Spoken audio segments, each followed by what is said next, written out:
All right, Buzz babies, and we are back for another episode of Blake's Buzz, and I've got a returning guest, a certain Ringo winner, Hollywood bouncing around her comic book making rock star of a meditation master kind of badass. Rylend Grant is back in the house. The Jump is back on Kickstarter. It's funded. It's good to go, but he wants to talk to me anyway, and I wasn't going to tell this gem of a man no, and I am just so excited to have him back on the show because we like to cut it up and we get real with it and we have fun with it, and I don't know. The last couple times was a blast, and third time's a charm, right? Rylend, how are you today, sir? I'm doing well. I'm doing a lot better after that energetic and inspired intro. So thank you for that. You've Hey pumped me man, up. that's what I'm good at, right? I always start strong. We may not always end strong, but we started at a great place.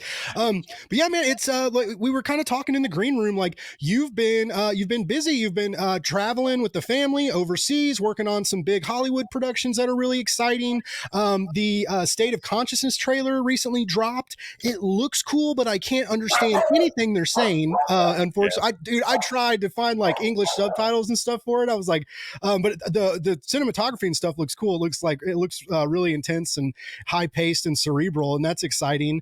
And as we mentioned, the Jump is back. I think all of us are really excited for the third one. It was a little bit delayed because the world got crazy, and we're all excited for that to come back. And then what else have you been doing? You did the Fa Shang Origins. You've been working with Immortal Studios, which is cool. I saw you guys were doing some panels and some cool stuff like that.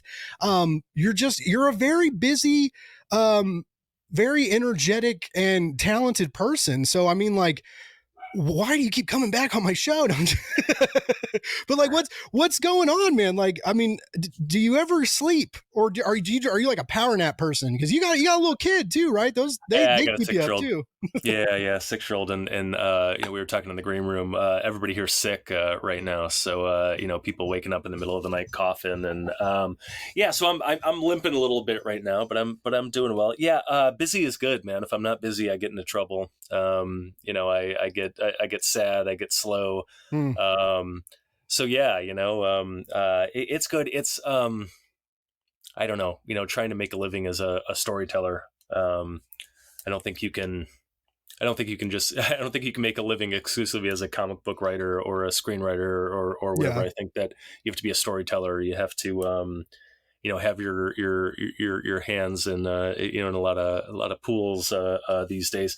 And so, I learned early on that, like, you better keep 12 balls in the air at all times, Mm-hmm. right? Because almost every day one of those balls is going to fall, and hopefully you get another ball or two back up, and you just keep juggling, and hopefully every once in a while one of those things pays off in a meaningful way, and that feeds the soul, and that keeps a little money in the bank account, and yeah, I mean, you're kind of hinting at it, but and again, we talked a little bit in the green room about where this was going, but yeah, lately, usually it's like you hope like one ball, two balls a year pay off, but lately it's been a lot of stuff. It's been Yeah. kind of an avalanche, and it's oddly timed because it's sort of like you said. I mean, we're in the middle of a pandemic. I mean, from a Hollywood perspective, there was a while there where nothing was shooting. Mm-hmm. And my career in Hollywood has been odd because I've rewritten, a lot of movies that you've seen. I've made some, made some good movies a little bit better. I've made some shitty movies a little bit more tolerable. Sold a lot of my own stuff. But in terms of getting my movies made, there's so much in Hollywood that sells and doesn't get made. The Hollywood Hills are full of rich screenwriters that never had their names on anything. And Yeah. so, I spent the first 12 years of my career, and I wrote for J.J. Abrams and Ridley Scott and Justin Lin and John Woo and Luc Besson. But the credits were not necessarily piling up. Even if I was well respected around town. And so it was a little bit frustrating, and my greatest fear was that I was going to die and, not have my movie out there, Mm. but yeah, then the pandemic hit, and everybody was in trouble and nobody was getting anything made. And then suddenly, for some weird, crazy reason, my career went into like hyperspace. And so so yeah, this just going on now. We had this film shot in Italy with Emil Hirsch called State of Consciousness, which is kind of a Black Mirror-esque sci-fi mindfuck about this kind of unorthodox prison. It's pretty awesome. That'll be out later this week, this year. It's sold to Lionsgate. It'll probably end up on a streamer, probably Netflix, something like that. You can watch my social media for the info on that. None of that's decided yet, but then had another film shot in Greece, starring Matt Dillon and Ida Fulch. She's a kind of a huge Spanish actress, and Juan Pablo Perego, who's kind of like the heartthrob in Colombia right now, is this sort of multinational thing that was directed by a guy named Fernando Trueba, who won the Oscar for foreign language film a few years back with Bella Polk. And this is like a hardcore prestige picture, and so that is shot. I was in Greece. I was in Greece, prepping the script for that, overseeing that, the whole 9 yards. And now, so is that a normal thing, like for like, an international production like that? Will they often do they want the writers on set? Like, because I mean, that's going to cost the studio money, right? Especially when you bring the wife and kid, and you guys are there for an extended stay, and they got to put you up, and or I hope they put you up and feed you. And all that stuff. Yeah, 100%. It is normal to an extent. Okay. So with international productions, particularly when they're hiring Americans, that gets dicey. I mean, so almost all, there is no independent film in the United States anymore. I mean that that movie dried up. I mean that money dried up. Sort of when the financial crisis hit, and kind of all of those character-y stories, the Pulp Fictions, the Hard Eights, all of that stuff kind of moved on to television, with a few exceptions. Hollywood only makes billion-dollar movies now, and it is. It's different these days with all the streaming networks, and I feel like now they're kind of trying to push us to get back into theaters again. But I mean, even now it feels like movies aren't in theaters very long before they're on some streaming network. Like I was shocked. I didn't realize Megan, the new animatronic doll horror comedy thing, like that's already on Peacock or whatever, like ready. And it's been on there for a while. I was like, what? Like it's all happens so fast, man. It's like boom, boom, boom. And they just, I mean, do you think movie theaters are like going to become like a thing of the past, or like it's trending that way? I mean, I think that a thing of the past is maybe strong, but I mean, the market is changing radically. I mean, I think the future for movie theaters is really in a boutique, high end experience. You go there and it's love seats, and you're ordering food, and it's almost like you're going to take in a Broadway show or something like that. The days of the multiplex are certainly seem to be behind us, and that kind of sucks. But I mean, even I don't go that much, and it's weird. And this is my business. But I went and saw Creed 3 is it good? This week. I mean, I had a ton of fun with it. It's not perfect by any means, but I got my needed dose of the Rocky universe. Yeah. I love both of those actors. And Jordan directed it, right? Is this his debut, his directorial debut? Yeah, he did. And what'd you think? As like the guy whose opinion I madly respect, especially in regards to like Hollywood productions and know-how, like what on his opinion? I mean, it's worth seeing. I like it. I'll watch it again. A lot of great stuff about it. I mean, what I will say about the Creed movies in general, I mean, the Rocky movies, the sort of Stallone helmed, this is the first installment that Stallone was not really, involved in. He sort of got pushed out, and we still don't know why. But I think with the Rocky movies, they were very operatic, and they paid a ton of attention to getting the training montages right, the fights right. They were long, but there was so much in them, setup, payoff, all of these things. And I think where they misstep with the Creed movies is that they sort of take all that stuff for granted. It's like, well, here's another montage, let's blow through it. You know what I'm saying? Here's another training montage, let's blow through it. oh, we have a fight coming. Does the fight need to be? Does it need to be 15 or 20 minutes? Let's do it in 8 minutes. And you know, Oh. like there's people have seen enough of these movies. Like there's a shorthand for this. Let's just cut to the chase. And so I feel like all of that stuff gets shortchanged to the detriment of the final product. What they do really well in these is they're nailing character dynamics, the drama of it all. Okay. There's almost this movie within a movie, where Adonis and his wife, they're dealing with this developmental issue with their daughter, and it's really amazing human drama, and it's really touching, Wow. and I think it really informs. You know, again, like I mean, the principal question for all of these movies is, well, what is this guy fighting for? You know, what's on the line with this stuff? Hmm. And I think that is very clear. It's weird. It's like the Creed movies increasingly are being informed by prestige television. I mean, the Rocky movies, they move in a very straight line. There's an A story and that's it, and we're getting, you know, from start to finish as quickly as possible. You know, this almost feels like you're seeing highlights of like an 8-episode Netflix series, where it's almost like Oh. there's the drama going on with the fight, but then there's the drama going on with the family, and we're sort of cutting back and forth between them, almost like you would do with like Succession or something like that. You know, it's like Okay.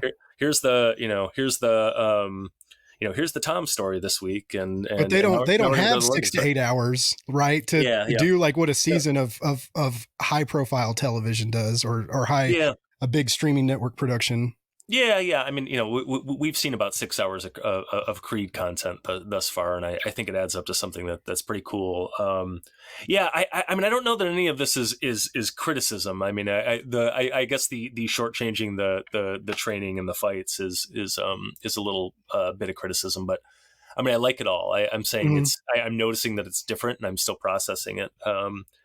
I Yeah, I dig those movies a lot. I mean, you know, Michael B. Jordan's amazing, and yeah, I mean, it's like, you know, everybody on the screen is interesting in a lot of ways, and you know, the antagonist of this movie, Jonathan Majors is Yeah, dude, everything yeah, he touches late, like yeah, I'm just very impressed with him. And I really like his the way he conducts himself, the way yeah, he talks to people. Like yeah, he's a big fan of the craft. He seems pretty humble. There yeah, was an interview that popped up on, I was, you know, like I was lost in Instagram reels, right? Like hmm, zoning out, flipping through. And I guess he's like Homeward Bound is one of his favorite movies, right? yeah, nice, yeah, And they this guy asked him, they were like, what's your thought on the fan theory of Homeward Bound, where Shadow dies in the end?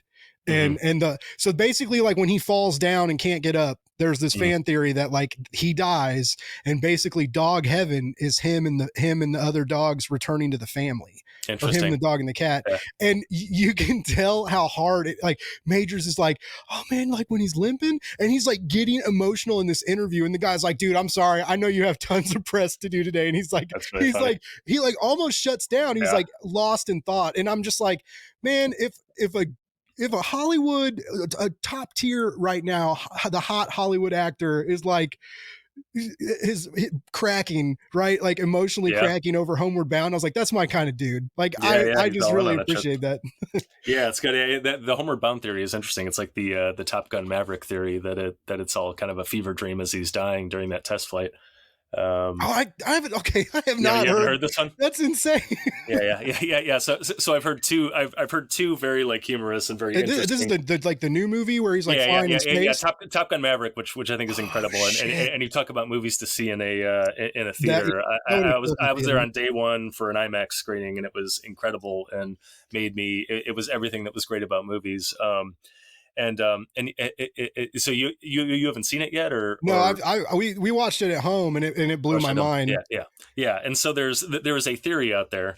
You know, they're very good write ups on this. That I mean, so here's the thing: is Mab does this test flight at the beginning of the movie. Spoiler alert. And So he goes Mach 10, right? Mach 10 or Mach 11. yeah. Well, yeah, he pushes past Mach 10 in this test flight, and then the plane starts to come apart, and Mhm. he has to eject. Well, here's the thing: eject at Mach 1.5, like it'll break every bone in your body. And so ejecting at Mach 10 at that, Yeah, that would like burst your blood vessels and everything. ejecting at Mach 10, you'll basically be liquefied. And ejecting that high, is problematic with pressures and temperatures and all that stuff. So it's like, in real life, he's not going to survive that. We then very quickly see him, walk into a diner looking a little frazzled and ask where he is. But again, I mean, it could just be movie fun where it's like, oh, he survived it, that Yeah. we're on that train. But but the rest of the movie is so weird. And when I say that, I mean that as a compliment, and I mean that it's awesome. But it is sort of this weird maverick fueled fever dream where everything is kind of shiny Yeah. and seen from his point of view. And so yeah, almost in like a Jacob's ladder sort of way, there are people who are advocating for this theory that he dies during the test flight, and the rest of the movie is kind of what he experiences when he's dying. Wow. This sort of perfect ending, this thing that he needs to kind of find peace in his life. And so if you watch the movie a second time through that lens, it's pretty incredible. I mean, I don't know. I don't know if that's what the director had in mind, but if he popped in front of a microphone tomorrow and said, "Yeah, that's it," I would buy it. No, I'm gonna have to rewatch that. Now, I've been kind of wanting to rewatch because I haven't seen the original in a really long time, so I've been kind of wanting to watch them back to back. Man, I feel like I'm a pretty smart guy, right? And I mean, I write like I do a lot of comic reviews and stuff like that, and movie reviews I'm not super comfortable with. I'm not like a cinephile, right? Like I don't watch as many movies as I used to, and I don't know a lot of the jargon when they talk about movies, but like I never pick up shit like this, man. And it aggravates me because I'm just like, am I a bad reader and movie watcher? Like I don't pick up I rarely see Easter eggs, even in like Marvel movies and stuff when I'm like familiar with the content. And like all these people always notice all this stuff and like, post YouTube videos and they like zoom in on a corner of the screen and magnify it by 20. And there's this hidden action figure from like the 80s. And that's why they think it's like a time jump or glitch in the matrix, I never see shit like that. And so many people do. Like I never would have thought about Homeward Bound. The only thing I've read that I thought was interesting that I kind of got into like that was with the original Black Christmas and how there's like a sort of fan theory that like that's Michael Myers when he initially like breaks out of the insane asylum, right? And he's like, that's his like first kill. He stumbles across that sorority house, and I thought that was kind of cool because. But then like hardcore horror buffs are like, that's the dumbest fucking thing I've ever heard. Shut your mouth when you're in the room. And I'm like, I'm sorry, I just read it online. But it is cool, like that people take. I mean, I'd say whether or not that is what happens, right? If a movie or book or comic or anything can get you thinking like that, and bring in these like these crazy theories and where it like lives within you long after you finished watching, and then inspires you to watch it again under a different viewpoint, like that's a huge success in like production. Like I think, like whether you're full of shit or not, like I mean, if anything that like it lives in your mind rent free, right? Like that's what you want, right? You don't want people to watch a movie and forget about it and never talk about it again, or same with a book or a comic or something. Like you want that discourse, even if it's unhealthy discourse, right? Like all press is good press in the end, sort of. So I mean, you want to move people one way or another, and that could be making them cry, pissing them off, challenging them, making them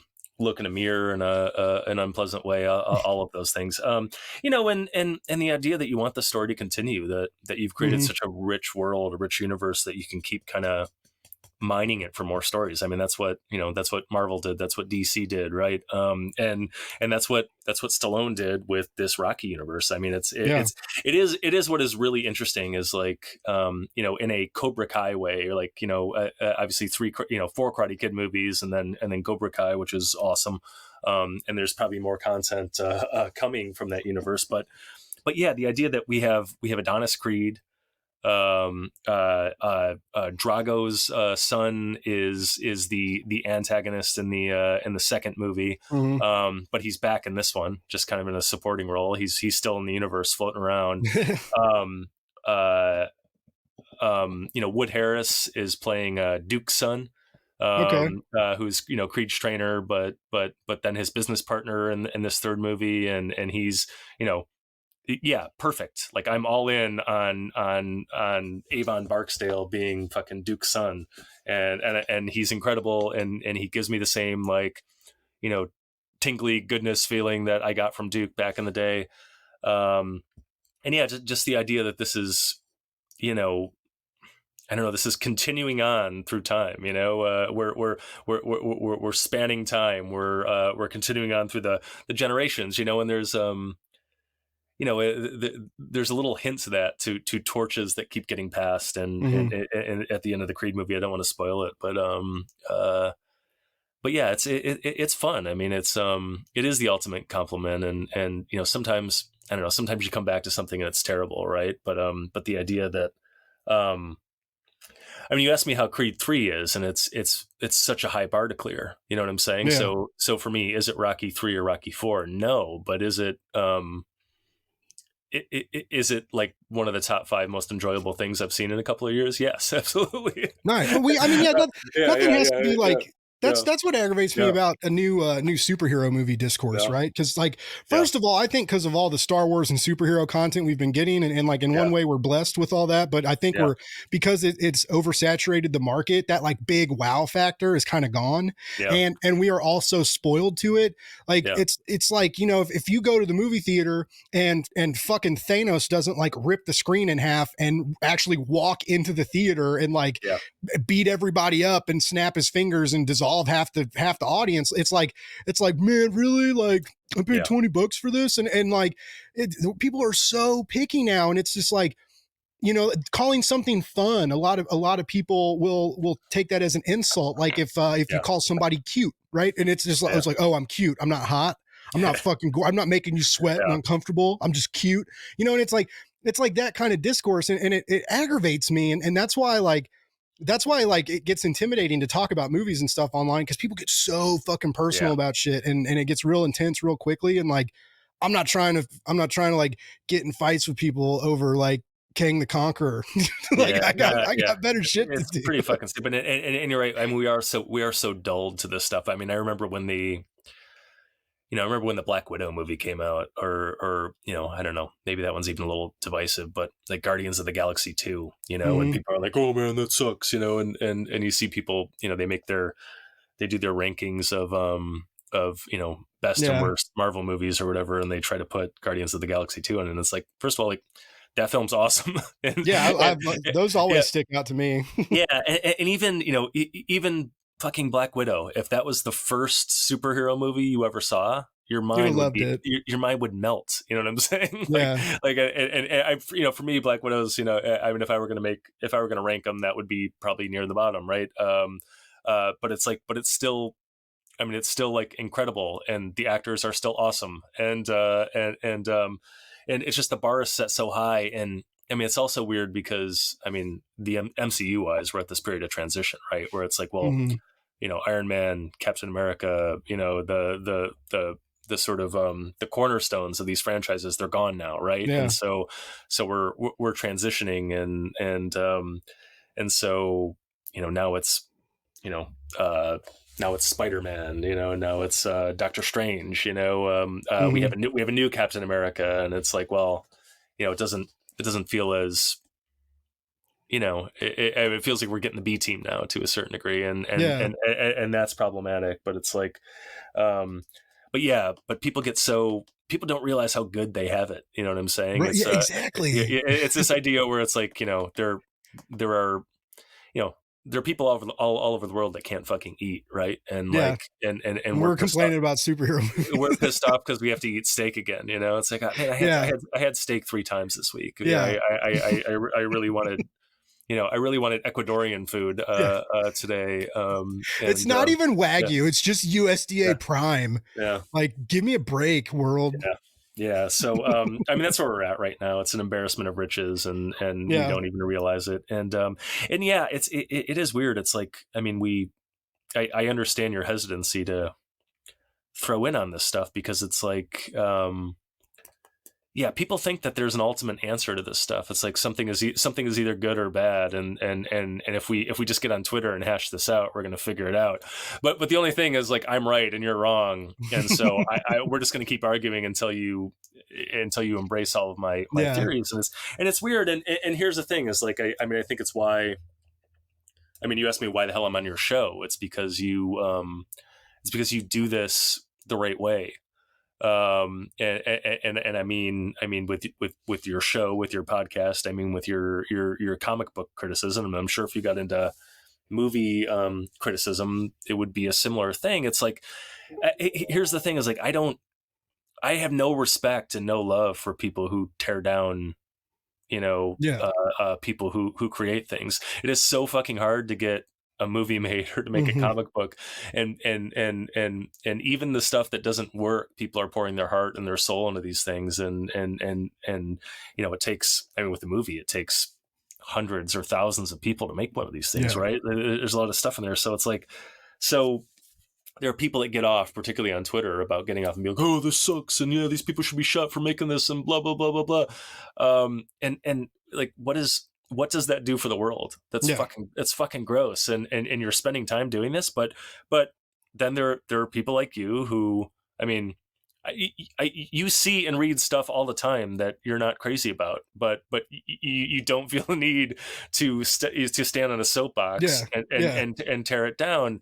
Uh, um, the world needs people like you, and there are some other people out there, and I try to go on their shows as much as possible, who they, you know, I'm a consumer just like you, just like anyone else, and I just told you what I loved about Creed and what I loved about the Marvel movies and all these things. And so, you know, when, you know, there are these people who, when they see something they like, when they read something they like, they have this gift to be able to, whatever, hop on a website, hop on a pod stream, hop on Twitter, and communicate to people why this thing is awesome and why they should check it out. And the world needs more people like that. The world needs more people like you. Well, thank Um, you. I appreciate that.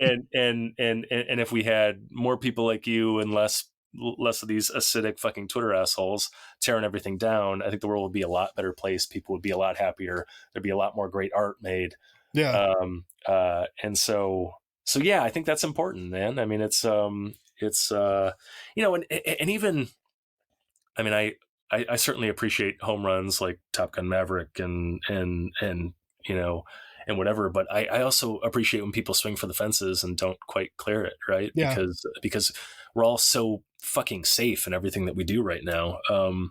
And a lot of that is dollars and cents, and it's necessary or whatever. But Yeah, it's keeping formulaic yeah, and big productions. It seems to, because that's one of the bigger critiques about Marvel right now. Is it's like they say that like Marvel doesn't take risks, right? But then when they put out the Eternals, and then everybody shits, so many people shit on that movie, and yeah, I didn't hate that movie. The only thing I'm confused about with that movie is how it ends with this like being trying to emerge from the earth, right? And he gets yeah, part of the way there, and then and then it freezes and he stops, and no other movie has talked about like the repercussions of what would have happened to the planet, and all of yeah, that still being there, and this giant hand and like yeah, coming out of the whole planet, you know, this yeah, eternal like, or is that what, that's not, no, they're, I can't remember what the cosmic beings are called. yeah, But the big yeah. giant statue Yeah, people. yeah, I know what you're talking about. I saw the movie one time. I don't remember either, but yeah, I mean, you're totally right. Where it's like, um, and what you're this thing you're talking about is actually something that Marvel does really well. You know, there was this alien invasion in New York City in the first Avengers movie, and there has been so much amazing content that has dealt with the ramifications of that, Yeah. the after effects of that. I mean, it's you know, the Spider-Man Homecoming movie, right? Mm-hmm. Is, you know, you know, Michael Keaton gets screwed, you know, by the government in the wake of that and becomes a supervillain, right? Mm-hmm. Because he gets a contract to clean up. um, uh, in the Hawkeye series, right? Kate Bishop is she's living in a ritzy New York apartment when that happens, Yeah. and the walls cave in, and her dad dies, and she's in danger, and she looks out and she sees Hawkeye just fucking kicking ass and taking names, and she's like, yes, Yeah. that's what I want to be, and she goes out and she becomes that, and That was another one people talked a lot of shit on that I thoroughly enjoyed. Like, I mean, also if you put a uh, dog in something, like the Hawkeye I'm, series, yeah, yeah, I'm all the fucking on it. I Yeah, loved it, that man. was I awesome. loved Yeah, it. yeah, and Renner is so great in everything. Yeah. It- Yeah, but yeah, I mean, here's the thing: is like there's my daughter is 6, and I mean, she's basically seen all of the Marvel stuff. There's stuff that she absolutely loves. But those Marvel TV series she really really loves, and so nice. it was fun. Like on a Saturday, she comes back from her dance class. We get Shake Shack, and we watch whatever the new episode of Hawkeye or the new episode of She Hulk or whatever. Nice. I think what they're doing, it's just so fun, Yeah. and yeah, I was all in on those shows. I think they're great. I think they're it's weird. It's like, again, the Twitter assholes want all this stuff to be, they want it to be a certain way. And when it's not, they don't accept what it is. They're not interested in what it is, because I mean, for me, that's why it's amazing, because like, I am surprised, Mhm. it's different. It's challenging. It's interesting. They are swinging, She-Hulk, they were swinging for the fucking fences, and with the way they were telling those stories in a lot of ways. She literally like steps out of the television at one point, Yeah, and she goes to that talk to the finale was writers. gnarly, man. That Yeah, was so crazy. yeah, and so sign me the fuck up, man. But yeah, it's weird. I mean, I sort of take issue. I mean, I don't think you were. I don't think you were. You weren't embracing this idea that Marvel doesn't take chances. You were saying people say Marvel doesn't take Yeah, chances. and then when they Yeah, do, they get mad about it. Like that's what yeah, blows my mind. Like yeah, but yeah, I get excited. I don't yeah, get as excited. Like I yeah, said, we're kind of oversaturated, yeah, and but I keep being like, I won't ever swear off the MCU or Marvel or Disney, right? But I don't usually go. I usually wait for the D plus streaming premiere to watch yeah, the yeah. new movies now. Like it's Mhm. just it's easier, it's cheaper, and like the movies are longer. I can like make a dinner and sit down and Yeah, watch it and pause it if I need to go to the yeah, bathroom or whatever, or if I yeah. miss something, rewind it. So like, This is why theaters are dying, bringing it back yeah, around. But yeah, yeah, yeah. But I agree with you. Yeah, yeah, it's my yeah. fault that Yeah, theaters are no, no, dying, no, no, and no. I I mean, apologize. no, it's not all of our fault. It's the idea that I mean, we're so comfortable and we're so used to what you're talking Yeah, about now. This pandemic aged the world 20 years. It's yeah, like we're we've got it great. We can do our interviews like this. Like this is how I'm pitching a TV show. We were talking about this off camera, but we are. I sold a TV show to a studio. We're having all the network conversations next week and the week after, and we are doing it all via Zoom. You know, oh wow. um, and so I don't ever have to leave the fucking house. And it's amazing because we can do we can hit 10 networks in a couple of days, Hmm. and we have so it's me and my writing partner who are LA based, but we're on different sides of LA. He's in Santa Monica, I'm in Eagle Rock. We have these 2 producers who are now maybe in the Cayman Islands. We have 3 actors, one who is in LA, but one who is shooting in Toronto and another who is shooting in New Orleans. And so the Wow. idea that we would get all these people together, in one room 10 times over the course of 2 weeks is absurd. But now we can just do this all, and this is how business is being done. We don't Yeah. have to do this. And so back to what you're talking about. Yeah, of course, man. Like your home is awesome. You make great food. You're comfortable. You don't have to go out.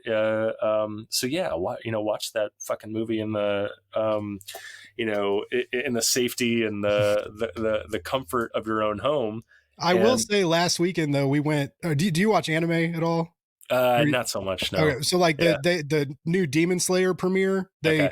they like they redid the animation for the last two or three episodes of the last season, and Yeah. so they did a theatrical release, and so like updated animation for the season finale, and then the first episode of the new season that will premiere in April. Yeah. And I went with my sister and brother-in-law and cousin, and we went. And it was like I hadn't been to a theater in a hot minute, right? And so Yeah. like the big screen, the what I don't have at home is those fucking luxurious recliners that Yeah. are Yeah. astronomically priced if you go to like a furniture store and want to buy one. Yeah. But like, so like, you know, we get that. I paid $18 for a large drink and a large popcorn and covered it in butter, right? And so like that was Yeah. cool, even though it was expensive.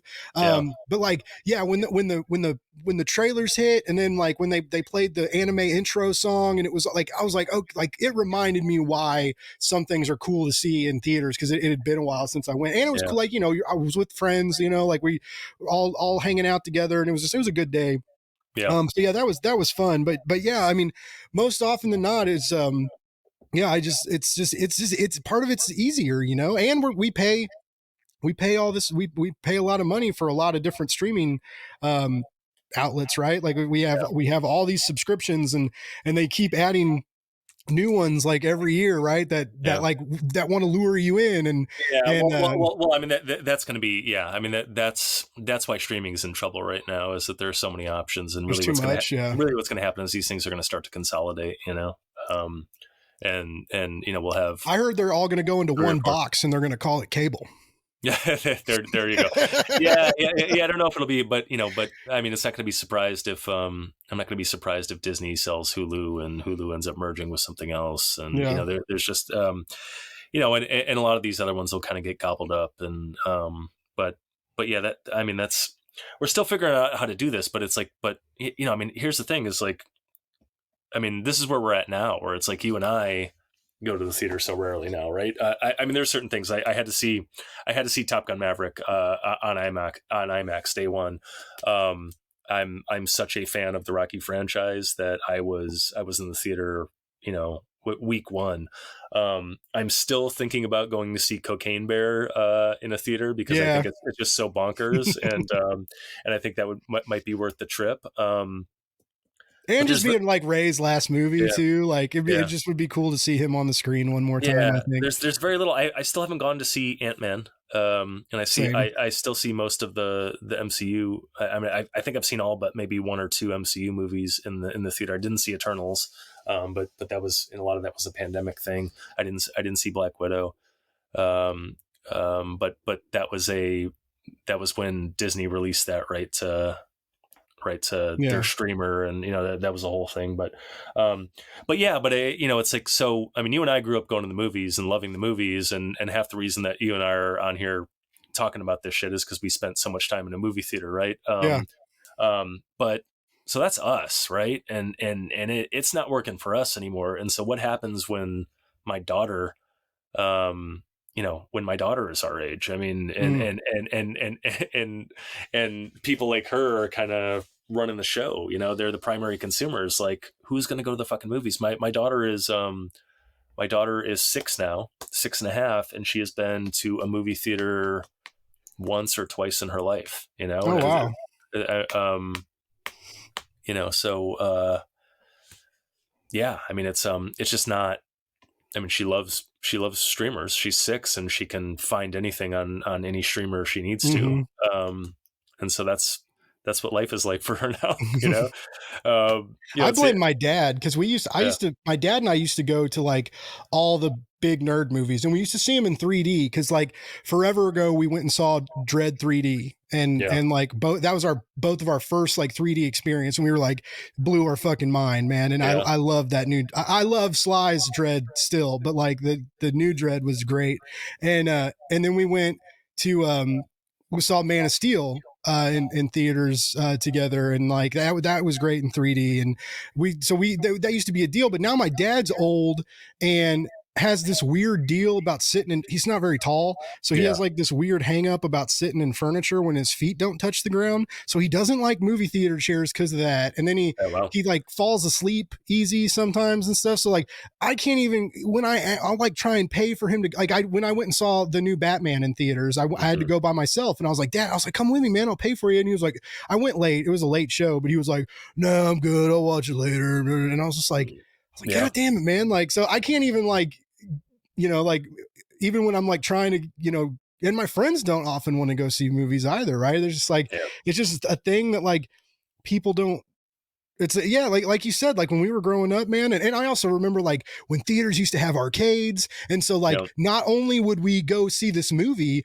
we would go early and stay late and like play in the arcade and have Yeah. fun and like eat food that didn't cost like $20,000. Like Yeah. there Yeah. weren't $20,000 nachos back in those days, Yeah. and so like that part of it's kind of gone too, right? It's just like it's like you go in and you leave, and then somehow you spend like $60 an hour. Well, yeah, yeah. My wife and I and my daughter go to a movie. Like it'll cost us upwards of $100. It's Yeah. like, I mean, we could go have a really great meal for that. Like we Hmm. could, I don't know, like, we could go see a basketball game for that. You know, Right. maybe not anymore, but yeah, I mean, it's tough, and it's a huge time commitment, and you can't pause, and you can't get up and piss, and yeah, there's something about it, but it's weird. It's but we're seeing a similar thing in comics, man, where it's like the just the way we consume this stuff is just changing so radically, Hmm. and we're, I mean, I love a good comic shop, and I grew up in comic shops, and but it's a tough go for comic shops. It's a even tougher go for publishers now. It's Yeah. just It's hard. yeah. It's a rocky terrain for indie comics right now, which I wanted to ask you about because you seem to be having some pretty good luck lately.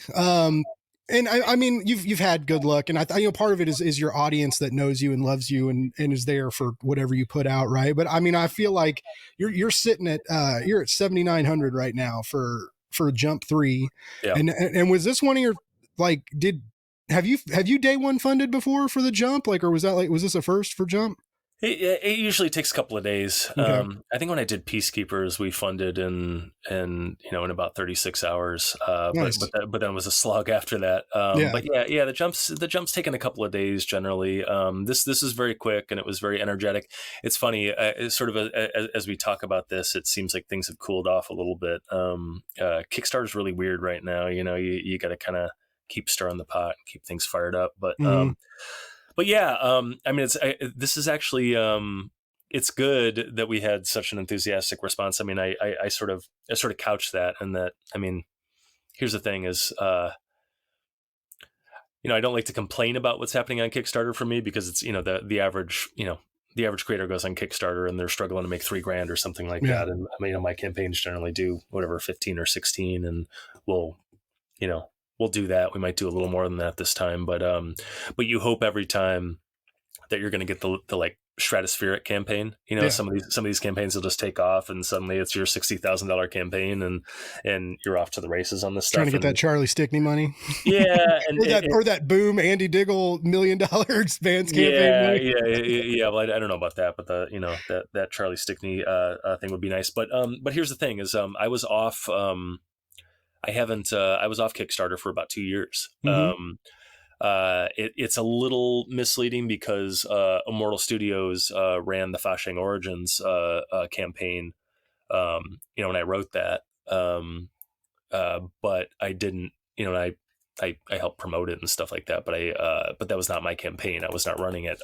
Yeah. The last 2 years have been wrapped up in movie stuff. We sort of started to talk about it, but I had this film with Emile Hirsch shot in Italy. I had this film with Fernando Trueba and Matt Dillon shot in Greece, and so I was out there, and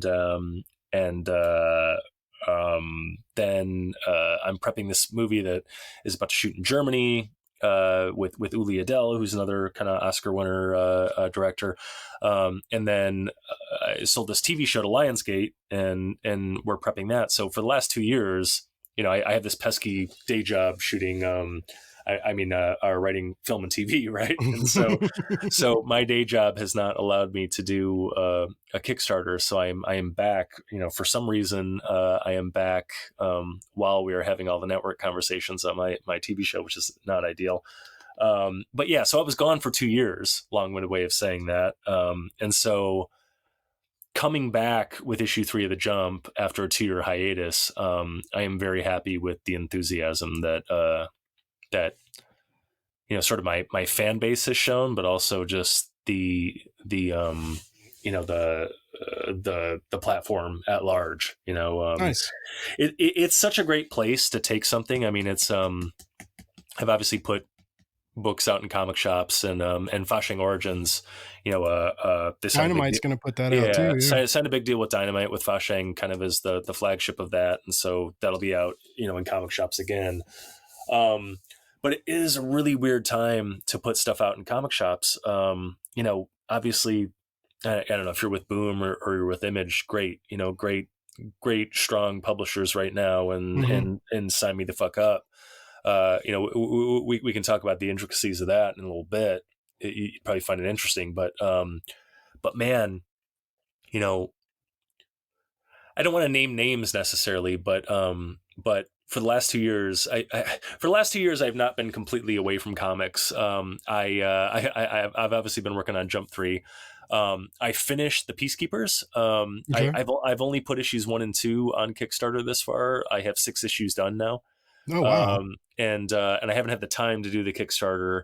I have the trade done. I could take it to a publisher, but it's maybe the worst time ever to consider that.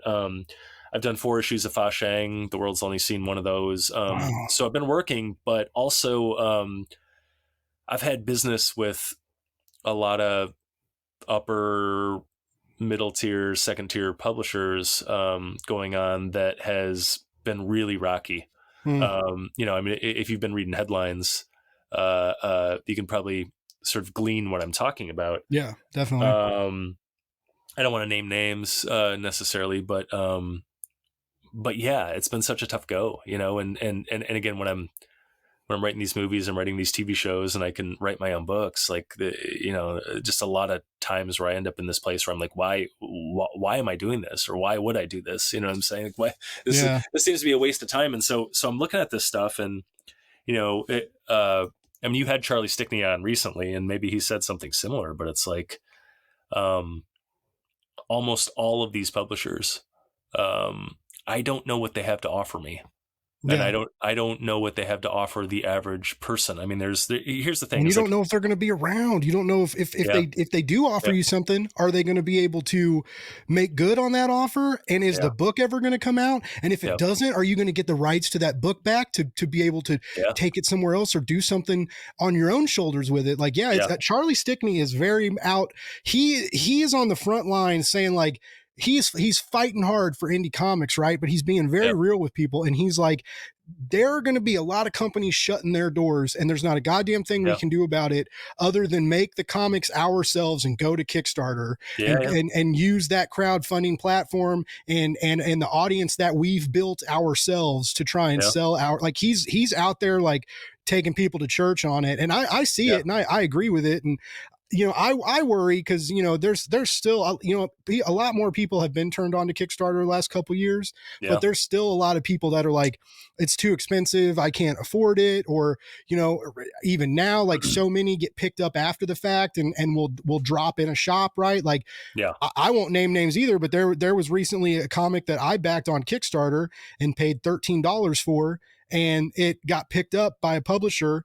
And the first 2 issues were out in shops for $3.99 a piece before Kickstarter's ship. That's terrible. And I was like, what? Really so when stuff like that's happening too, and that's not good for the crowdfunding community too, right? But so stuff like that's going on, and a lot of people are seeing like, oh, well, if I don't get this now, like, I'll buy it for way cheaper from Source Point or whoever, or Scout or whoever picks it up later. So that's a problem too.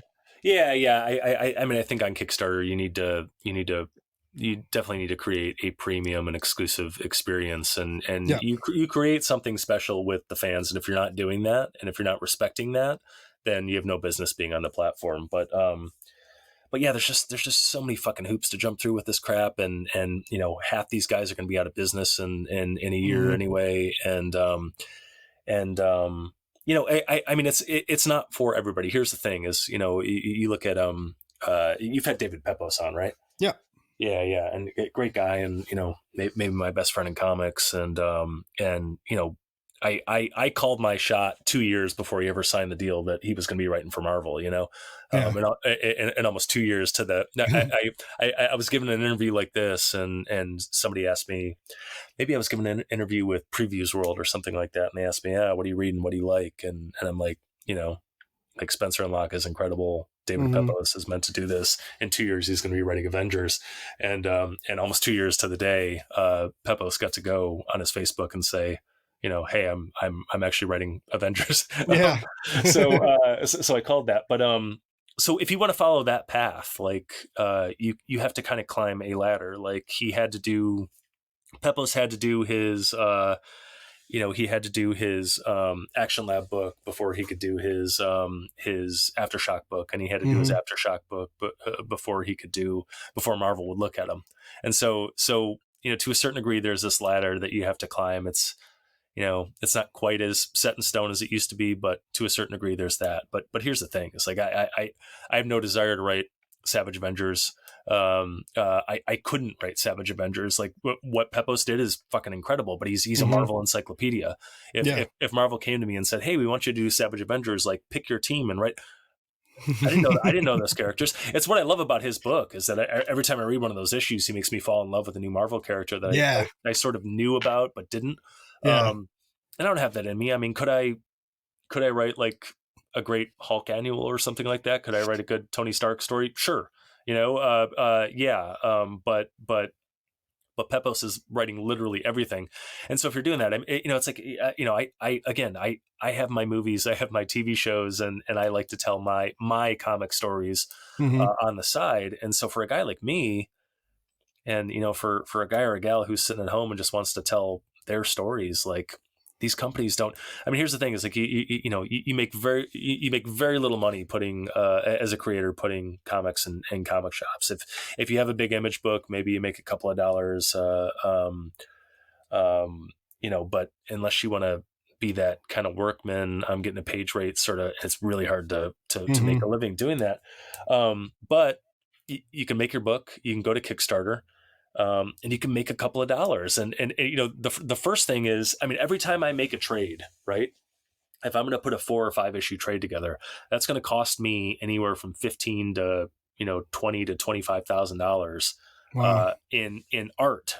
I'm paying an artist, I'm paying a colorist, I'm paying a letterer, I might pay production people, and if Scout Comics is publishing that, I'm not making that money back. I may make Yeah. I may make a fraction of it back, but it's just labor of love. I'm just and I'm lucky in that. Look, here's the thing: I put 15 or 20 grand into Aberrant, and Action Lab published it, and I made very little of that back.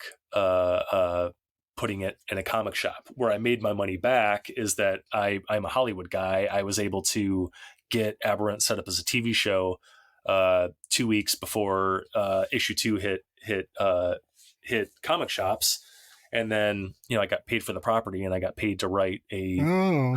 to write it as a TV show. Um, there are very few people who have that open to them, right? But again, I can go to Kickstarter. I can make my budget back. I can actually maybe make a couple of dollars writing comics on top of that. Hmm. I can pay my artists, my colorist, my letterer very well. I can pay I can pay variant cover artists. I can do all of these things. Um, you can actually make a living doing comics this way, and the bar is set very low in terms of. I mean, I can make money selling comics to 300 people. You know what I'm saying? Whereas, well, okay, I can.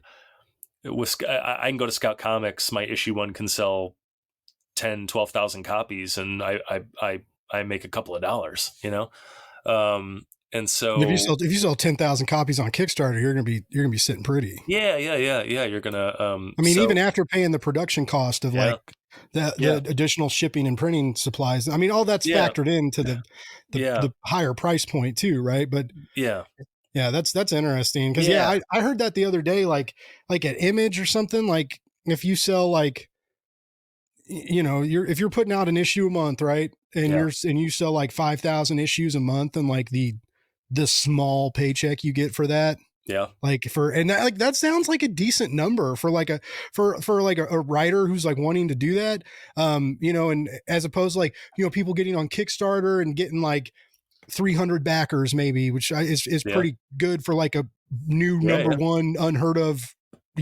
comic team to, yeah, to do definitely, 300, issues on, or 300 orders on Kickstarter. yeah, But yeah, so like to think of like, if you are at a bigger publisher and you sell 5 to 10,000 copies, and like, it's still like, that's not going to feed your family. Like yeah, that was yeah. crazy news to me. I was like, Well, whoa, man. yeah. Well, the thing is with I mean, with comic shops, there's always really bad attrition. Also, like let's say you hit a home run and you sell 10,000 copies of issue one. Well, issue two is going to sell 5,000, and issue three is going to sell 2,500.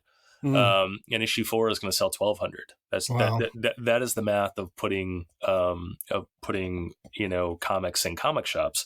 Whereas on Kickstarter, you talk about Charlie Stickney. Charlie Stickney's first White Ash campaign was a little over 300 backers and $12,500. Mm-hmm. His second White Ash campaign was 500 backers and $17,000. And that built and built and built. And with Glarian, he just did. The new hardcover. He's over. He broke 60. I'm pretty sure. Yeah. It was even more than that. Actually, he did like 1,700 backers and Wow. $74,000 or something like that. And he can cash one of those checks a couple of times a year.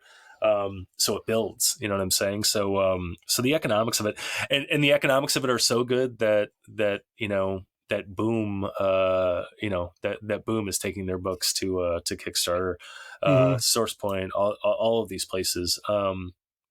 And so yeah, it's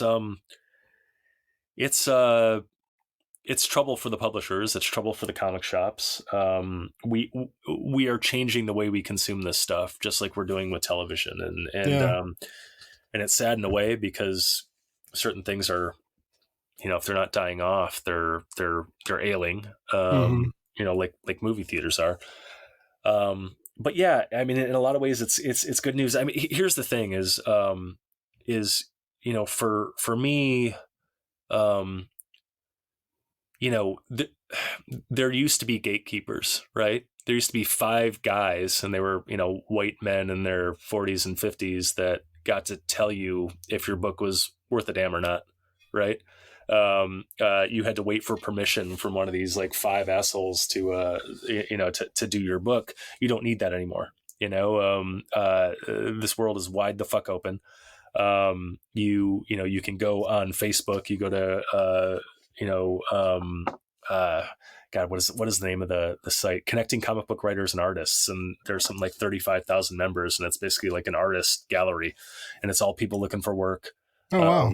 I hadn't heard of that before. Yeah, and it's it's American artists, but it's I mean I get a lot of artist stuff there. I've had artists from Brazil, from Mexico, from the Philippines. Got my letterer from the UK there. My primary colorist works in Indonesia,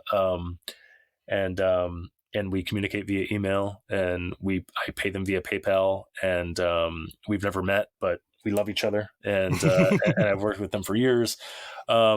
And I can take my books to Kickstarter, and I can make money, and I can put it out there, and again, this is all out there for everybody now. You don't need a ton of money. You don't need to have an artist that lives in town. Yeah. You don't need permission from some asshole to for readers to find your book anymore. And that's great in a number of ways, where it's like you know, there used to be there was a huge sector of our population that never saw themselves in comics for a really long time. If you were black or you were gay or whatever, you were differently abled, however you want to say that. Hmm. I mean, these people never saw. They walked into a shop. They did not see themselves. Right. Yeah. They pick up 20 books. They don't recognize the people in the books. Right. And they walk right out of a comic shop. Um, that's not the case anymore. No matter what your background is, you can go onto Kickstarter, Yeah. and you're not just going to find one book that speaks to you. You're going to find 10, Hmm. 20 books that speak directly to you. And if you have a story to tell, you're going to find people that are going to love it on that platform. And that's pretty incredible. Do you think it also helps, like with you and this is a very specific to Rylend Grant question, but like Yeah, as someone who, like you mentioned, you've got your fingers in many ponds, right? yeah. Uh, well, that's not, but you know what I'm saying. I think I said the same thing, and it wasn't right then, and I think you just repeated me, so I'll take the blame for that one. But yeah, But yeah, you know you're working on, like, you've got movie yeah, projects you're working on in TV and things that like are very like intense and elongated, project timelines and stuff that you have to keep up with. Whereas like if you did get that like proposed kind of job and you have like these monthly deadlines, like that would be, I feel, very hard for you to keep up with and keep your cinema career going where you want it to, and to like push in those fields as well. Whereas like Kickstarter and the properties you've put out on Kickstarter and your fan base that you've built from Kickstarter it's there for you when you're ready, right? Like yeah, I noticed when I was rereading the Jump, the second issue of Jump, at the back cover says like issue 3 coming 2021. Obviously yeah, things happened that yeah, we yeah, didn't know were going to happen. yeah, But so like now, but 2 years later, you funded in a day. Like people were still yeah, ready for this, still thirsty for it, hungry for it, wanted it, and are yeah, paying that Kickstarter tax to like get this, to get this comic book that, yes, it's going to come with like nice thick glossy pages and card stock, and like it's going to be, mhm.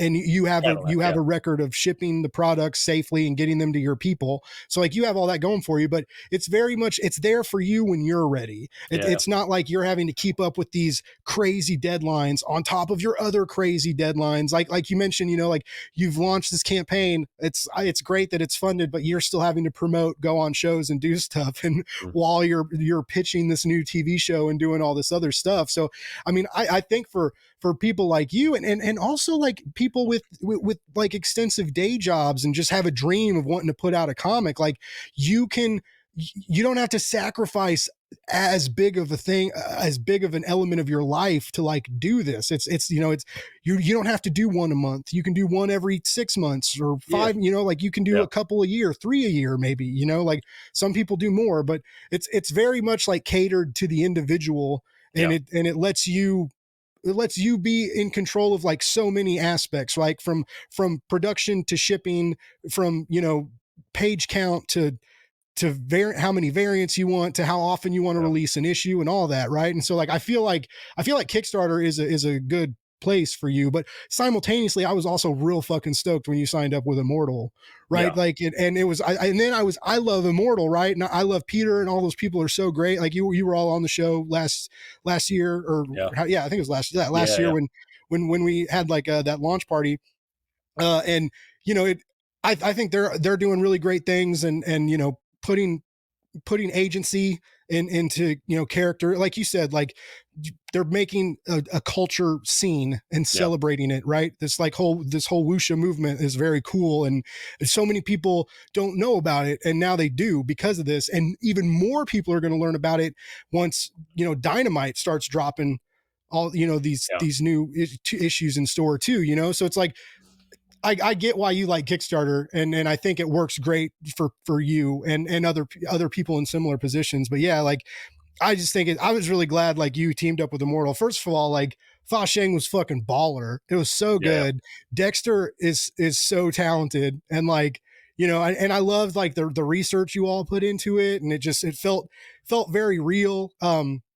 you talked about earlier how like how we want to be surprised and how it's harder and harder to do that as numb as we've become to like everything. Mhm. And even in this historical narrative, you still surprised us. Like I didn't think that that's how that issue 1 was going to end. Of like I guess spoiler alert, like this dude saves a bunch of white people, Yeah, yeah. and like, and I was like, and I thought that was like so cool, right? And it was like, this kid like wants to be a warrior so bad, right? And he finally gets to be this warrior, and then he finds something new to fight for in the midst of this battle. I thought that was beautiful, and the whole issue was great, and yeah, I'm really excited that Dynamite's going to put it out. More people are going to get their eyes on it, and like I said, like Peter and everybody at Immortal, they've always been great, super nice to me and stuff, and lots of talent, lots of cool stuff going on there, and it's cool that you and Stickney are helping build that narrative universe as well. And I know earlier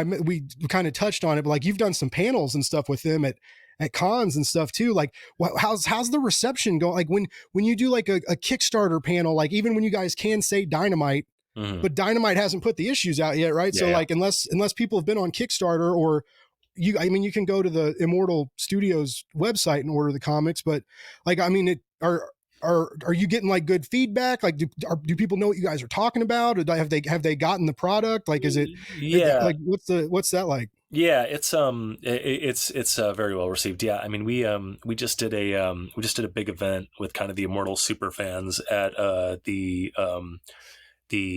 martial arts museum in Burbank, Yeah. which was pretty cool. And yeah, we had a big WonderCon panel, we had a big San Diego Comic Con panel, and yeah, it's you know Immortals, Immortals great, and they're doing something that you know that should be out there, but it isn't out there. Mm-hmm. And it's all based on the work of Xiao Yi. Peter's father His was one of dad, the yeah. one of the more prolific wuxia novelists out there, and wrote like 200 books or something like that. Yeah, it's crazy. Um, yeah, and so the world's ready for it, and whenever we go to a big con or something like that, people are excited about it. Particularly people in the Chinese community, Mm-hmm. because it's something that's so important to a lot of Chinese folks culturally. Mm-hmm. It's theirs. There's some ownership there, almost like I mean, you're wearing a Chiefs hat there, like the way we love football, and we're all in on football, and we'll kill for football. You know what I'm saying? And the way where it's like, I can be walking through an airport and see somebody wearing a Michigan Wolverines hat and be like, Mm-hmm. yo, you know, um, uh, that sort of thing. I mean, it's weird. It was just sitting there for anyone, and Yeah. and it was sort of something the world needed, and particularly I think that community needed. And Peter was the perfect person to pick it up and bring it to the world. And he's doing some really interesting stuff, and he's a really smart guy, and he's got some really good backers. And I'm excited to be a part of it. I mean, you hit it on the head where it's like I don't I mean my film and TV stuff. I've only talked about a portion of it here, but it's like I don't have time for a lot of this stuff. I do my books, and it's kind of soul food on the side. Mm-hmm. But yeah, I mean, I get offered stuff like, hey, do you want to do a mini series for this character? And it's like, I don't think I have the time for it. Yeah. I mean, in a vacuum, sure. And thank you for thinking of me, but I don't have the time to do it. I don't have the bandwidth to do it right. Um, and so, Charlie started working for Peter, and I like Charlie a lot. I respect the hell out of Charlie, and I know Charlie doesn't, Charlie's really busy also. Mm-hmm. He doesn't take jobs, willy nilly. And so I sort of raised an eyebrow when Charlie started writing for them. And I really liked what Charlie put out with them. But Charlie introduced me to Peter, and Peter and I just really hit it off as people. I recognized him as a fellow traveler, and, I have my Zen stuff, and Peter has Mm-hmm. his own pursuits. And so Peter and I just started hanging out. and we would get together, I don't know, once a month or something like that, and have lunch, and we would just, Nice. we weren't talking about work. We'd talk about philosophy and religion and martial arts and history and whatever. And it became pretty obvious at some point that we would do something together. Mhm.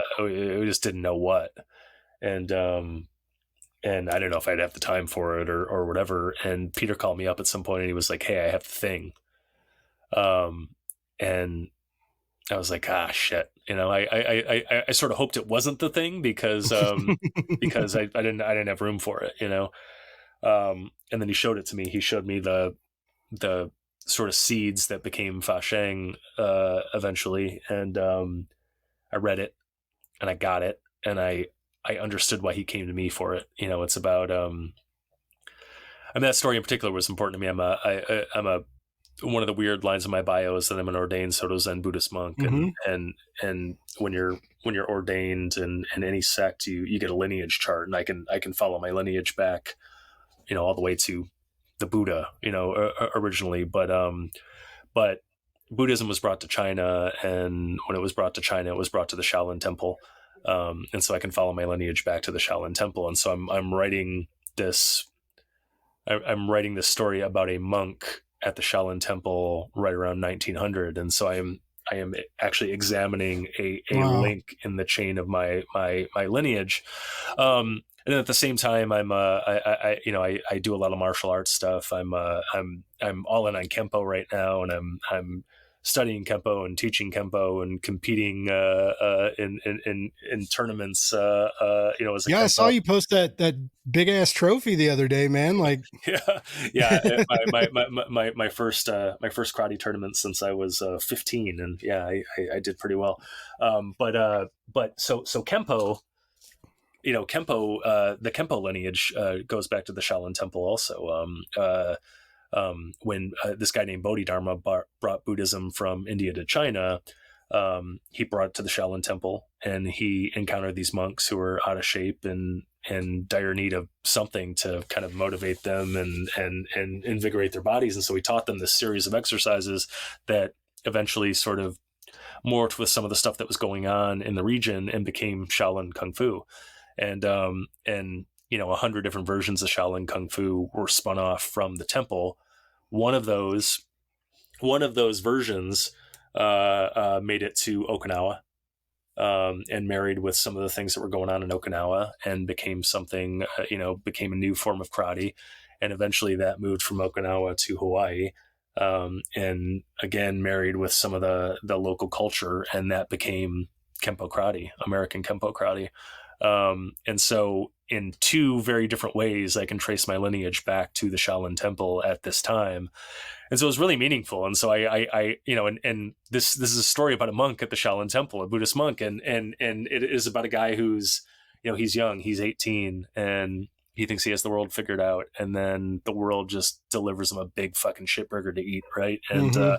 And he questions everything he thought he knew, and he's asking huge questions for the first time, and he's looking for answers, and he finds answers in practice, in meditation, in martial arts, in doing good for your fellow man, all of these things. And I was that guy. I didn't grow up during the Boxer uprising and during the warlord era in China, which was insane. But I grew up in a housing project in Detroit, and that was insane in its own way. Yeah, I bet. And so I had a lot of, like Fa Sheng, I had a lot of stuff to work out, and the way I worked it out, the way I became a productive member of society was through all of these things. And so it's a man going through the same journey I did, but he's doing it 100 years later. Wow. And that was really interesting. And then, I also, when I choose any project, whether it's a movie or a TV show, I fall in love with the world first, Mhm. and a place, a time, a culture, and it's amazing for me to just dive right in and just learn it all and feel it all and suck it all up. And I'm, so I'm, Peter has Peter has me meeting with Shaolin monks and all of these things, and but I had lived a lot of it. I mean, I had spent, I've spent the last 20 years of my life in and out of monasteries, Yeah. and so yeah, it was amazing getting to know the world and stuff like that, and so in a lot of ways, it was an ideal. It was the ideal project. It was an ideal working experience, and so I had to. When Peter brought it, I was like, God damn it, I have to do this now. I have to figure out how to do this. I don't have the time. I don't have the bandwidth. I'm saying no to, I'm saying no to big publishers, writing characters because I don't have the time, but I need to figure out how to do this, and I did. But I think that's why it's so damn good, man. It's because you can feel your attachment to the narrative. Like it's like I said, there's so much agency and authenticity in that first 20, 30 pages, whatever the page count was in issue 1. Like, and it's a very, very great read. And it's interesting how you're dealing with these kind of two aspects, right? Cause like you're big on meditation and you teach it and practice it and go to these like, these seminars and stuff. And you've traveled the world to like, to learn from these masters and to make yourself a better teacher, right? And so it's like you're in these kind of two worlds where like martial arts is very much like you're connecting your mind and spirit to the body and making it one, right? And it's all one muscle to be flexed and utilized for the greater good, right? And then you go to like the jump, and it's about separating the mind from the body and making this new muscle and like leaving leaving the normative world and going into this new place, right? This ethereal environment where anything can happen. And that's what we're seeing in the jump right now. And so it's very cool looking at both of these narratives and watching, like, they have your voice in them, right? It feels very Grantian, right? Yeah, Grantian. Yeah. But they're both wildly different, right? Like wildly different time periods, different circumstances. But like I said, it's like how the mind is connected and disconnected, and it's so intriguing. And you're a smart motherfucker, man. Like you really are. Like you like talking to you always impresses the shit out of me. And like every time we've talked, I've left like thinking about something differently and inspired in something new. And you're very good at that. You're like Peter. I can see why you guys get along. You're both very magnetic, right? And it's like, I feel like when you guys leave a room, like most of the people don't want you to leave that room. They're like, they want you to stay and keep talking and keep telling stories. And like, that's why I love your work. And that's again, like I respect the hell out of you. And it's so cool. Like thinking about the jump and Fa Sheng and some of your other narratives. And like I said, like the connection and disconnection and that dichotomy and that weird balance, right? And these are things that you deal with in the everydayness of your existence, even though it's like wildly different than like, most people aren't talking to producers and pitching TV shows, right? Like you live in a different world, but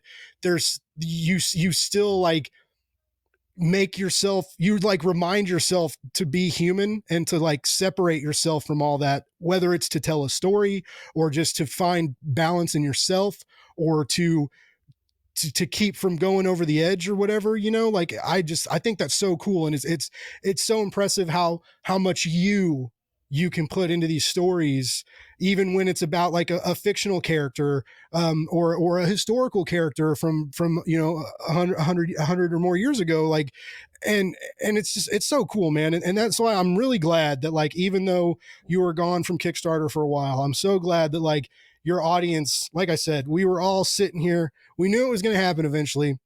We were thirsty for it. Our throats were parched. And then, once that campaign dropped, like we were salivating at the mouth. People rallied on you, and it's still you got 28 days left to go, right? Like anything can happen.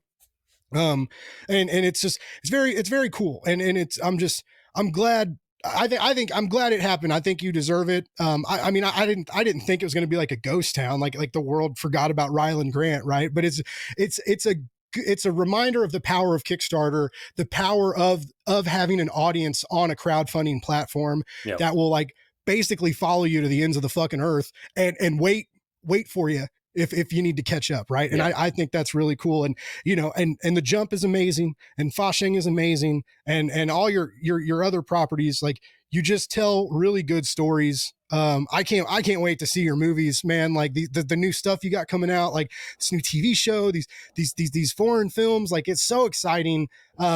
Like I said, I was so bummed I couldn't find English subtitles for the trailer. I was like, Yeah, well, it's weird because I mean the movie is in. I mean, we're talking about state of consciousness now, yeah. state of conscious now, but the movie's in English. They dubbed the trailer in Oh Italian. no shit. I'm the only trailer that exists right now is an Italian trailer, and so when you're making movies in Europe, most of the funding comes from government film commissions. Mm-hmm. And so that was funded primarily by the Italian Film Commission, by the Italian government. And so, as a sort of one of the principal like points of the deal when you make that sort of deal is that it needs to air in Italy first, and needs to premiere Okay. at an Italian festival, and then it needs to air theatrically in Italy, and then you can do what you want with it. And so yeah, what you're seeing, that trailer is weird. I mean, first of all, it's like it's cut by like a European house, so it's going to be much different than any trailer you would see in the United States. Mm-hmm. When you see a US trailer, it'll be very different, but it is then dubbed in Italian. And I think the effects aren't even done on it, and so like that's don't your listeners, your viewers should not run out and watch that trailer right now. Wait for it to wait for a US version of it. But yeah, so that's a weird deal. But yeah, I mean, it's just like anything else. It's comics are an international pursuit right now. Again, the Jump is on the Jump, the artist and the colorist are both in South America, and the letterer is in the UK. Films, outside of Marvel are, but I guess even the Marvel films are globetrotting fucking films, but Yeah. but these are all international co-productions now. That's how movies are getting made these days. So yeah, it's pretty crazy. I think this TV show will be the first like just kind of fully US based thing that I've done in a long while. Wow. You're almost dealing with these these foreign conglomerate things. Even the Germany film, we're shooting it in Germany, but it's it's an Italian company funding that. But then the German Film Commission is dealing with a lot of that, but that's going to be in English. That's going to be a primarily US release also. But it's how you, the international market is so huge right now, and so if you can't, it's not enough to just appeal to an American audience these days. You want to be able to show it everywhere. And so the easiest way to get something funded and get people excited is again, I mean, American writer. We shot this movie in Greece, right? But it was an American writer. It was a Spanish director. It was a big American star. It was a big Colombian star. It was a big Spanish star. And I don't know. I mean, that's hey man, usually it's war that brings countries together, right?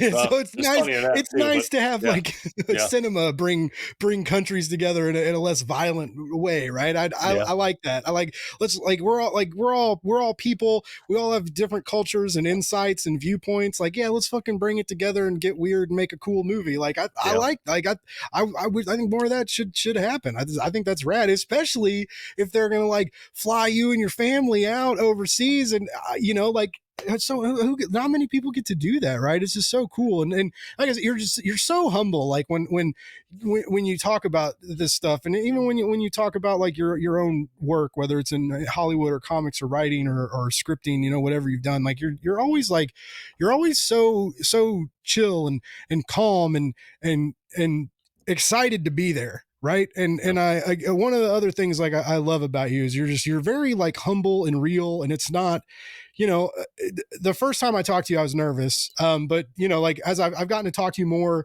and gotten to know you better over the years, and it's just like, you're so approachable and easy to talk to and excited to, excited you get excited with your fans when your fans are excited too. You know, it's not like, you know, you don't have that ego that's like, yeah, like bow before me. Like, you know, it's like, and Yeah. I think that's so great. And that's, again, I think also why you remain a talented storyteller, and why your viewpoints, though very unique, right, are easily, they're universal, and your audience can connect, you know, like it's to be human, right, and you don't feel like you're not human, and whereas like if some people do, right, is like, you know, you talk to these some people, and it's like they have this like this reputation of being like so prolific, and it's like, am I even smart enough to talk to this person, or like, you know, what kind of questions do I ask this person, you know? And it's just like, you can be talented and still like real, right? Yeah. And you know,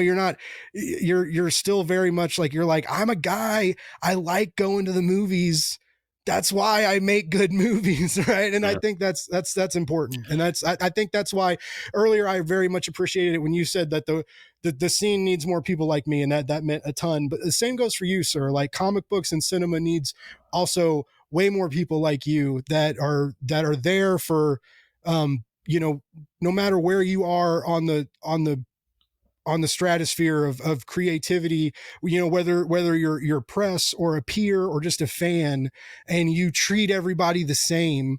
And that's so important in today's day and age, right? Whereas like, it's so easy for people to be negative, or to put people down, or to like, you know, you know, build this like hegemonic relationship with their surroundings, and that I don't think that helps people, right? And I Yeah. also don't think it, that's where you don't inspire people, right? Yep. That's, people may look up to you, right? But there's a difference between like people looking up to you and people being inspired by you.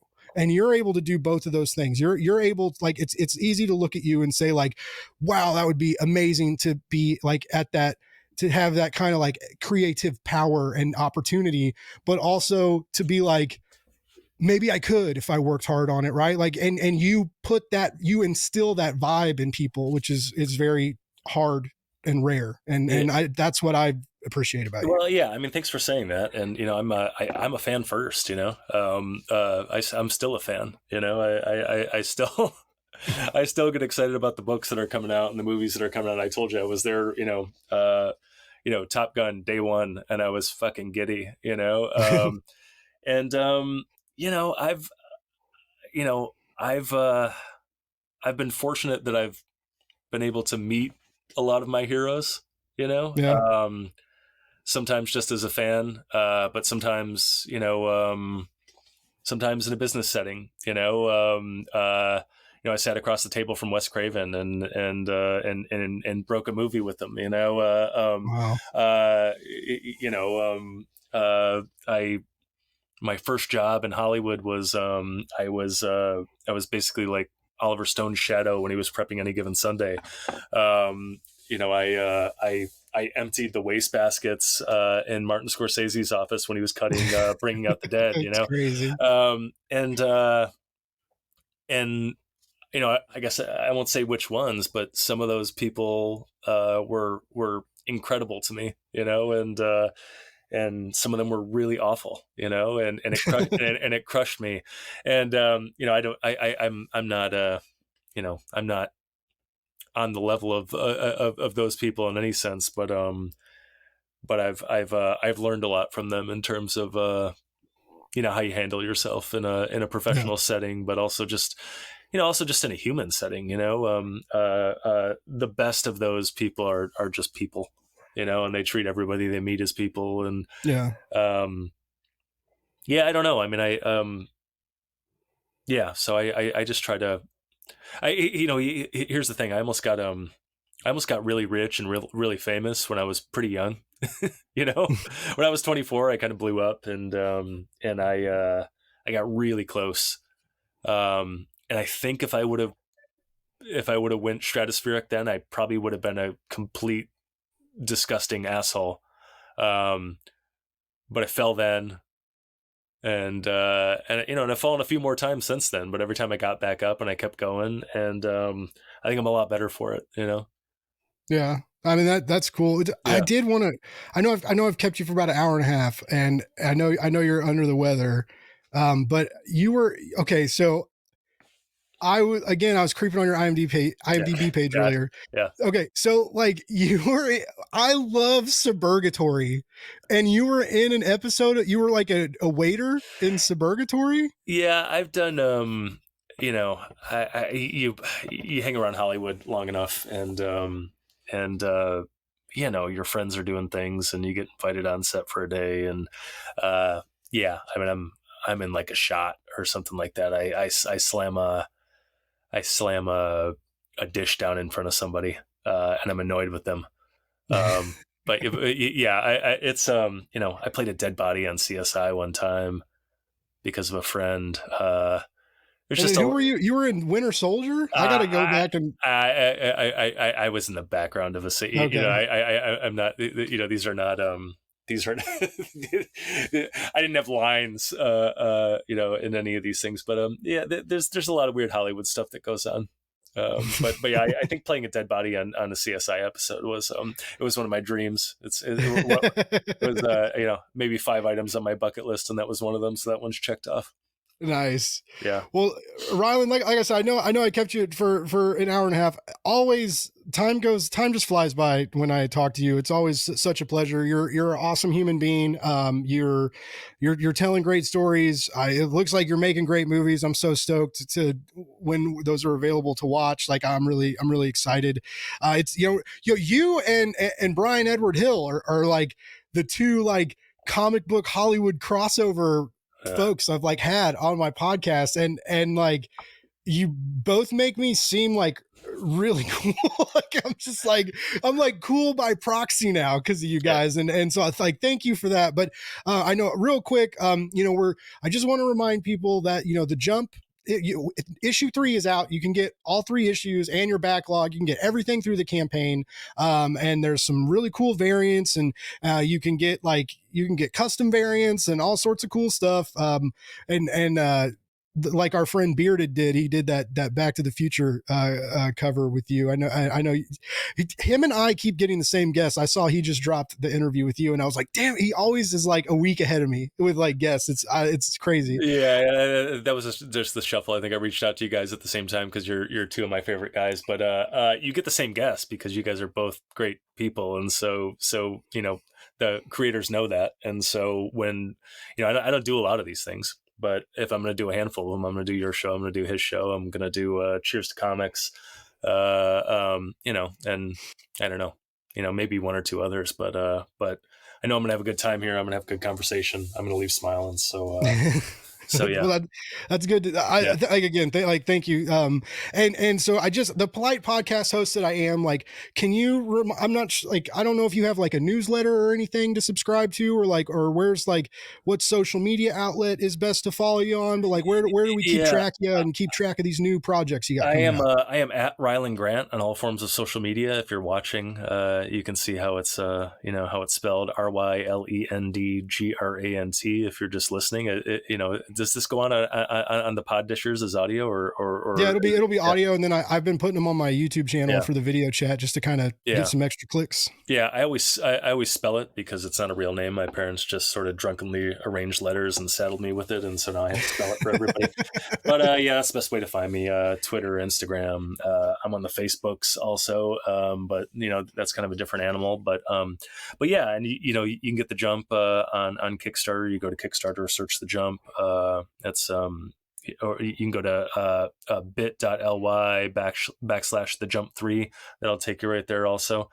But yeah, it's a hell of a ride. Go check that out. I do a podcast with David Avalone, who's a pretty prolific comic book writer and now TV writer himself, called The Writer's Block, where it's just kind of creators sitting around chopping it up about industry topics, and then it usually degenerates at some point, and us arguing over who's the coolest Star Trek captain, or whatever, battle martial arts movies or something like that.